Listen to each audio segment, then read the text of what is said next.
नमस्कार, मैं हूं हिना। आप देख रहे हैं हमारा खास कार्यक्रम ग्रह नक्षत्र और आप।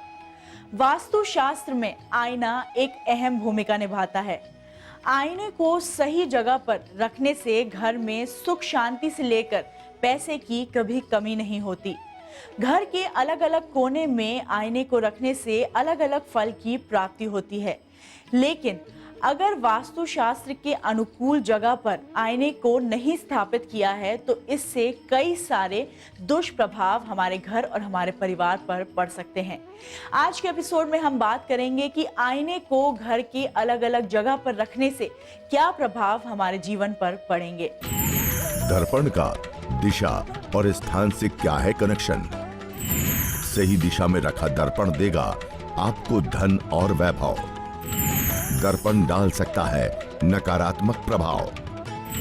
गलत दिशा में रखा दर्पण कर देगा कंगाल। इस बारे में हमें ज्यादा जानकारी देंगे प्रख्यात नक्षत्र गतानुवेशी डॉक्टर शंकर चरण त्रिपाठी जी। तो चलिए उनका स्वागत करते हैं कार्यक्रम में। त्रिपाठी जी, आपका बहुत बहुत स्वागत है हमारे कार्यक्रम में। त्रिपाठी जी, जैसे कि आज हम वास्तु के अनुसार घर में दर्पण रखने की बात कर रहे हैं, ऐसे में आपसे जानना चाहेंगे कि दर्पण का हमारे जीवन से क्या किस्मत कनेक्शन है, इससे हमारे जीवन में क्या प्रभाव पड़ता है। दर्पण दर्प माने घमंड। एकमात्र इस संसार की एक वो ऐसी चीज जिसको घमंड प्राप्त नहीं, जिसका अपना कोई स्वरूप नहीं, जो अपने रूप को स्वयं नहीं देख सकता और अपने रूप को देखना भी पसंद नहीं करता। ज्योतिष विज्ञान में दर्पण मरकरी या बुध ग्रह से निरूपित किया गया है, या आकाश भी एक दर्पण है। व्यक्ति को जब विश्व में संसार में मदद नहीं मिलती तो वो आकाश की तरफ हाथ उठाकर मदद चाहता है।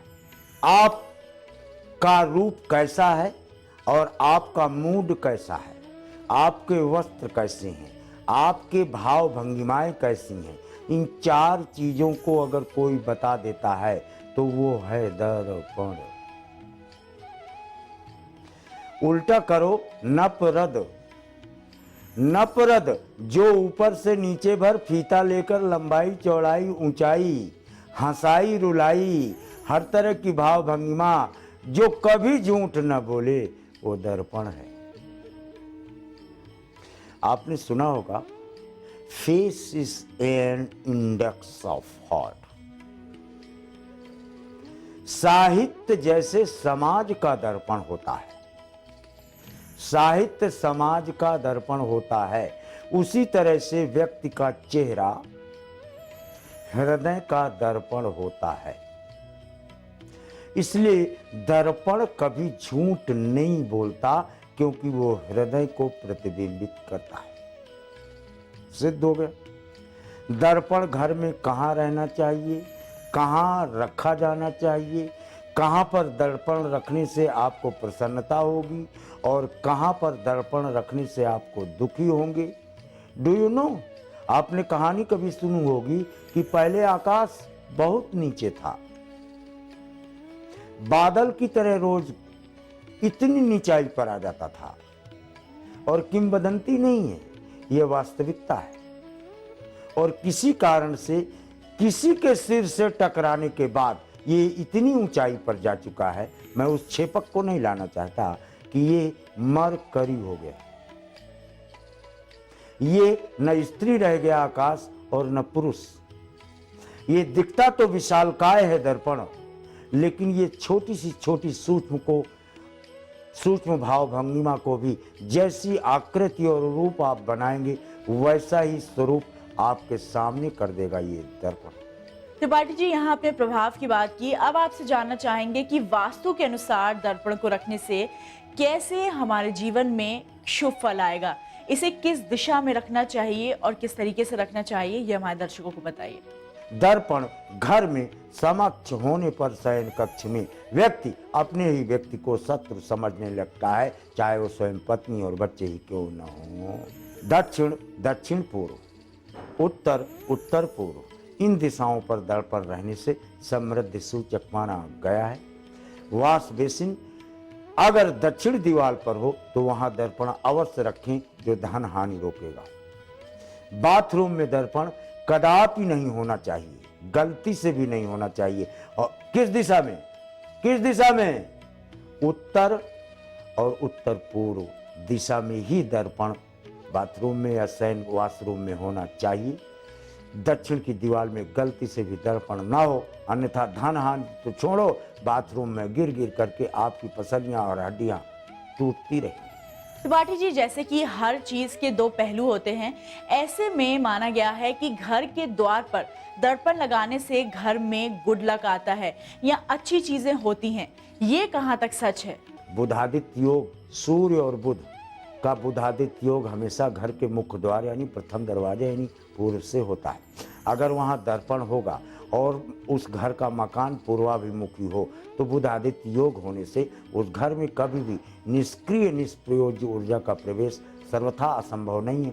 और फिजिक्स के सिद्धांत से भी, भौतिक शास्त्र के सिद्धांत से ले लो, बिकॉज द मरकरी और mirror has reflectory powers to reflect the rays of any ray, whether it is of moon, whether it is of any planet, whether it is of sun, of Saturn or Mars or Ketu or Jupiter or Venus, but it will reflect automatically. So the reflecting point is known as the mirror. So if it is fixed or placed over the front gate of your any house, definitely your evils or evil like anything is not going to penetrate into your house.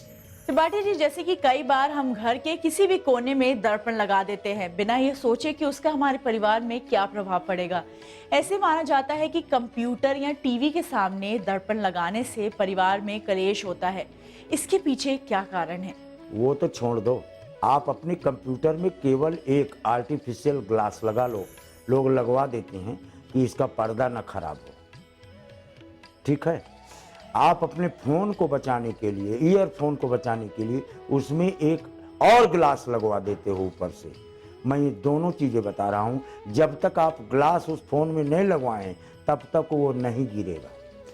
जैसे ही glass लगवा देंगे आपके अंदर ये भाव रहेगा कि अरे ये गिर भी जाएगा, तो ये टूटेगा नहीं। यानी नकारात्मक चिंतन आपके अंदर, नकारात्मक चिंतन से आपके अंदर कॉन्फिडेंस का जन्म होता है। तो यार एक बात है, गेहूं से गेहूं पैदा होता है, चने से चना पैदा होता है। और नकारात्मकता से अगर आपका विश्वास बढ़ा है तो अविश्वास में तो परिवर्तित होना उसका बिल्कुल तय है। दर्शकों, यहाँ हमने बात की कि दर्पण को सही जगह पर लगाने से और वास्तु के अनुसार उसका इस्तेमाल करने से घर में कैसे शुभ या अशुभ फल आ सकते हैं।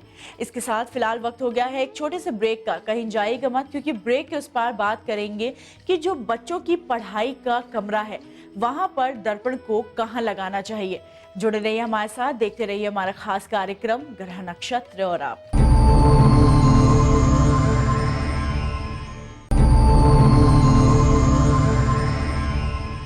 ब्रेक के बाद स्वागत है आपका। आप देख रहे हैं हमारा खास कार्यक्रम ग्रह नक्षत्र और आप।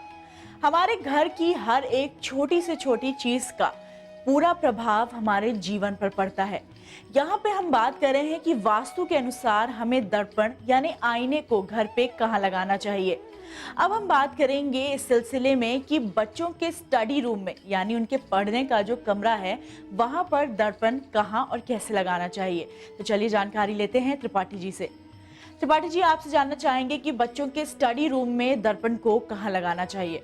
बच्चे जिस दिशा में पढ़ रहे हो मुख करके, उसकी पीठ की तरफ आईना रहने पर उसमें सकेंद्रणी what you call the concentrational power will not only improve but the retention power will also exist।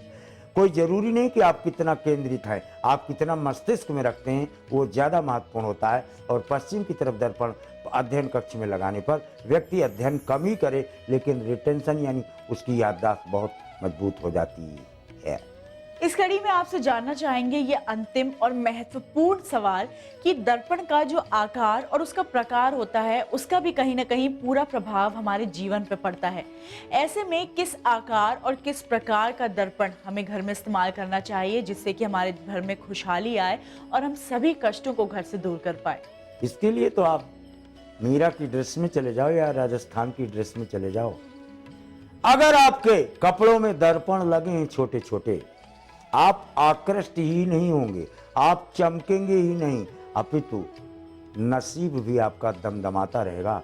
वस्त्रों में झलकते हुए दर्पण के छोटे छोटे कण आपके व्यक्तित्व में ही चार चांद नहीं लगाते, अपितु आकाशमंडल से आने वाली इविल्स और ग्रहों की नकारात्मक ऊर्जा भी रिफ्लेक्ट होकर के आकाशमंडल को या पृथ्वी लोक को चली जाती है, पाताल लोक को, और आप सुरक्षित प्रसन्नचित्त विद्यमान रहते हैं। और प्रसन्नचित्त व्यक्ति का ही वर्ण करती है किस्मत।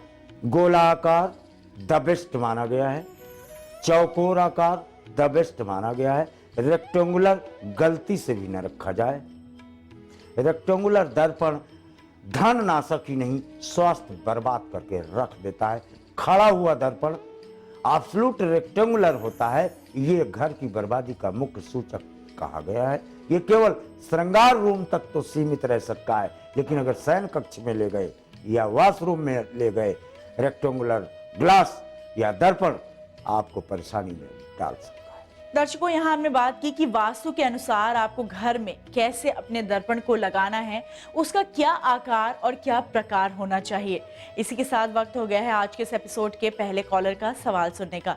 आइए जानते हैं कौन है हमारे पहले कॉलर। नमस्ते आचार्य जी, मुझे अपने बेटे प्रतीक के बारे में पूछना है। उसकी डेट ऑफ बर्थ 3 जून 1990, शाम को 7:50 भरतपुर राजस्थान है। अभी वह मार्केटिंग में नौकरी कर रहा है। वह बिजनेस करना चाहता है। दवाइयों से संबंधित बिजनेस करे उसे सफलता मिलेगी, या कोई दूसरा बिजनेस करे, या फिर वो मार्केटिंग की नौकरी करे उसे किस चीज में सफलता मिलेगी? कोई उपाय की जरूरत नहीं माते। चित्रा नक्षत्र पाया आपका बेटा, position of Mars, placement in the 5th house. इसको चिकित्सक होना चाहिए था। कहाँ मार्केटिंग में ले गए इसको। चिकित्सक नहीं बना तो ये जिंदगी भर चिकित्सकों को सलामी मारेगा, उनकी दवाइयाँ लिखवाएगा और CFT की एजेंसी पाएगा और देश विदेश से खूब रुपया कमाएगा। चिकित्सकों की मदद से चिकित्सकीय दवाओं के निमित्त कार्य करने का प्रमाण चित्रा नक्षत्र और पंचम मंगल से स्पष्ट देखा जाता है। आइए सुनते हैं क्या कहना चाहते हैं हमारे अंतिम कॉलर। मेरा नाम बिपिन कुमार, मैं बिहार के आरा डिस्ट्रिक्ट के रहने वाले हूँ। मेरा 7/5/1991 में जन्म हुआ है। 55 मिनट पर मैं कोई भी काम करता हूँ असफल रहता है। मैं करियर के भी विषय में जब गया तो मेरा असफल घोषित हुआ और मेरा मन घबराते रहता है, टेंशन ज्यादा रहता है। शनि का सबसे ज्यादा प्रकोप लग रहा है हमको। तुला मकर धनिष्ठ है यार, शनि चंद्रमा का कंजंक्शन हो तो उसके व्यक्ति के अंदर, शरीर के अंदर सल्फ्यूरिक एसिड, H2SO4 और HCl हाइड्रोक्लोरिक एसिड, इन दोनों को मिला दो तो उफान निकलता है। एक तरह का झाग, आपके मस्तिष्क में झाग निकलती है और गर्मी लगती है और आपको लगता है कि 1 किलो आग का टोकरा आपके सिर पर रखा हुआ है और आप उस तरह से व्यथित हो जाते हैं जैसे सर्प की मणि निकाल दी गई हो, जैसे हाथी की सूंड काट दी गई हो और जैसे पक्षियों के पंख निकाल दिए गए हों। ऐसी व्यथित अवस्था आपको प्राप्त होती है। ये ऊर्जा आपके शरीर की नहीं है, ये आरोपित ऊर्जा है आपके घर की, कुल की, पैतृक की, वंश की, जिसके लिए आपके घर से कोई आपके यहाँ से वृद्ध महिला या वृद्ध पुरुष जब उस घर से आवाज दे तब हम उस ऊर्जा को पकड़कर आरोपित ऊर्जा के अध्ययन से कुछ बताने में सक्षम होंगे। अग्रणी होने से आपका प्रश्न अस्वीकार। त्रिपाठी जी, आप हमारे कार्यक्रम में आए और आपने हमें दी ये खास जानकारियां, उसके लिए आपका बहुत बहुत धन्यवाद। दर्शकों, इसी के साथ फिलहाल वक्त हो गया है एक और छोटे से ब्रेक का। कहीं जाइएगा मत, क्योंकि ब्रेक के उस पार आचार्य राजेश जी आपको बताएंगे। शनि महाराज को कीजिए प्रसन्न, सुख शांति और समृद्धि से भर लीजिए जीवन। शनि दोष से बचने के सरल और अचूक उपाय।